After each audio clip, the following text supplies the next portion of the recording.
Hello everybody, welcome back to Screen Stars. Welcome to another film review. Today's film review is for the 2021 action-adventure film Jungle Cruise, a film that is directed by Jaume Collet-Serra, and I hope I've pronounced that correctly. And it stars Dwayne Johnson, Emily Blunt, Jack Whitehall, Edgar Ramirez, and Jesse Plemons. Now, this is the much-delayed Disney adventure film that is based on the famous ride at Disneyland. Now, I've never been to Disneyland, I've never been on the ride, but Disney have got a track record of making films about rides in Disneyland, some of them with great success, very much like Pirates of the Caribbean, and some of them not so much, like Haunted Mansion. Does this one fall into the latter or the prior? Well, I have to say, as much as I think this cast is very, very good, probably like many of you, I wasn't necessarily overjoyed about wanting to watch this one. Looking forward to it. It's been delayed constantly, and we all understand the reasons why. Disney have got a track record of basically dropping the ball, certainly recently, in a lot of different films. They're like a giant filmmaker, of course they are, but they kind of do things on their own terms. So I think, like many of us, we weren't expecting an awful lot with this one. And I have to say, I was really pleasantly surprised by this film. It's an old-fashioned, family, fun adventure film, the likes of which we haven't seen probably since the Pirates of the Caribbean film, strangely enough. And this film is very much in the same vein as those films. It's also, it's almost like a cross between Pirates of the Caribbean, the Mummy films, and it kind of sits somewhere in between them, if you like. Very enjoyable. The setup is very similar to The Mummy in actual fact. You've got Emily Blunt's character as a female adventuress who's been rejected by the male world. Of course she is, very much like the Mummy film. Then she's got a brother, a bumbling brother, who's vowed to help her, very much like the Mummy film. They go on an adventure and they seek the help of Dwayne Johnson's character, Frank Wolf, who basically gives jungle cruises, and they're looking for some famous long lost tree, and its petals alone can move along medical science at an extremely fast rate. It can basically heal any ailment or illness. But along the way, they get into all sorts of adventures. Jesse Plemons plays a German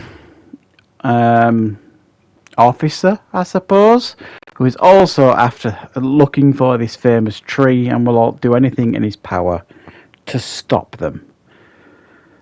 So this film, while it's not brilliant, you know what I mean, it's scripted dialogue could do with quite a little bit of polish.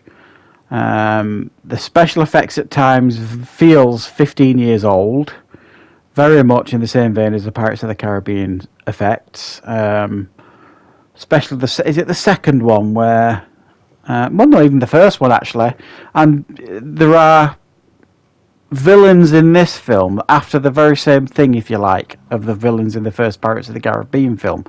You remember in the first Pirates of the Caribbean film where those pirates wanted to be real again? They were fed up of being these supernatural skeletons sort of thing. Similar concept going on here. So it is borrowed from what has come before. It's borrowed and stealed from films that have come before. But it's done it quite successfully. And it's it's an awful lot of fun to watch this film. And much of that is thanks to the great casting. Dwayne Johnson is, for my money, the most bankable star right now in Hollywood. Okay, he's never going to win an Oscar, but he's got such screen charisma, such screen charm, and he can have a laugh, have a giggle. He doesn't mind poking fun at himself, and he really does a great job in this film to carry it along, as does Emily Blunt. They've got great chemistry together. Emily Blunt plays the role brilliantly as this feisty female scientist that won't take no for an answer. And in actual fact, the one character I was expecting to hate was Jack Whitehall's character. Because, number one, I'm not a fan of Jack Whitehall. I'm from the UK. I know him well. I know his comedy well.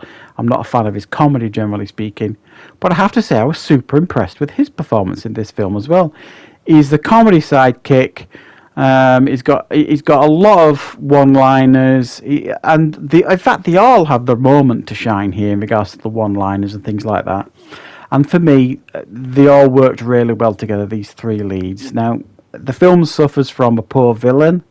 The Jesse Plemons character with his dodgy German accent was very generic, very, ticking the boxes sort of thing. They needed a villain, so they put him in. They needed some other villains, so they begged, borrowed, and steal from like the Pirates of the Caribbean ideas and threw them into the film. And because the film moves at such a fast pace, it's enjoyable, it's fun. It's one of those films that if you take the family to watch, you'll all have fun watching it. And it's almost a lost art these days to make these adventure films. We haven't seen them for a while, and this one does it successfully. And Disney, when they've got the right hat on, and they're not, going for, points with the press and things like that, and they just have fun making a film that they know audiences are going to enjoy. This is what they're really good at, and this film delivers that. I think it's hugely enjoyable. I'm going to give it an 8 out of 10. I had a lot of fun with it. I really, really did.